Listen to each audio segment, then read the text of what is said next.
নমস্কার সুপ্রিয় দর্শক, এই মুহূর্তে আমি অবস্থান করছি বাঁকুড়া ডিস্ট্রিক্টের ছাতারকানালি গ্রাম, যেটা আমাদের মাকুড় গ্রামের কাছাকাছি উৎপল সামন্তের বাগানে। এখানে আমাদের 200 পিসের মতো গাছ আছে। প্রাথমিকভাবে উনি 200 পিস লাগিয়েছিলেন, কিছুটা মারা গেছে গাছ, তারপর উনি আবার রিপ্লেস করেছিলেন। গাছ কিছুটা আপ ডাউন আছে। এই মুহূর্তে গাছের যে সমস্যাটা নিয়ে কথা বলবো, অত্যধিক তাপ, আরও তাপ বাড়বে। তাপের কারণে গাছের পাতা কিন্তু ছোট হয়ে যাচ্ছে। আপনারা দেখবেন আমাদের গাছের যে পাতা থাকার কথা ছোট হয়ে যাচ্ছে। তাহলে এই মুহূর্তে আপনাদেরকে জলের আরও কি বলবো, ব্যবস্থাটা ভালোভাবে করতে হবে। যদিও মাটিতে রস আছে, হয়তো একদিন দুদিন আগে বৃষ্টি হয়েছে, তাহলে কি করলে পাতাটা বড় হবে? গরমটা কমলে অটোমেটিক বড় হয়ে যাবে, কিন্তু এই মুহূর্তে গাছটার কষ্ট হচ্ছে, তাপটা নিতে পারছে না বলে পাতাটা তার প্রয়োজন মতো ছোটো করে দিচ্ছে।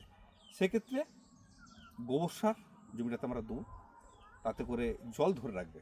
আর ছোট ছোট ক্ষুদ্র ক্ষুদ্র শোষক টাইপের পোকা পাতার থেকে রস শুষে খাচ্ছে, যেটা আমরা চষি পোকা বলি, বাদামি শোষক পোকা।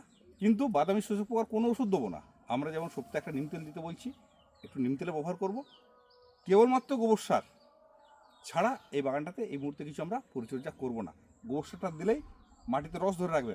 অনেকে এই ভিডিওটা আবার 1 মাস পরে দেখবেন, আপনারা হয়তো গোবর সার তখন দিয়ে দেবেন, কিন্তু আকাশে তখন পর্যাপ্ত বৃষ্টি থাকবে, গোবর সার রস ধরে নেবে, গাছ কিন্তু মারা যেতে পারে। বিভিন্ন সময় বিভিন্ন রকম পরিচর্যা, সেই জন্য চ্যানেলটা আপনারা সাবস্ক্রাইব করে রাখতে পারেন আপডেট পেতে। ধন্যবাদ।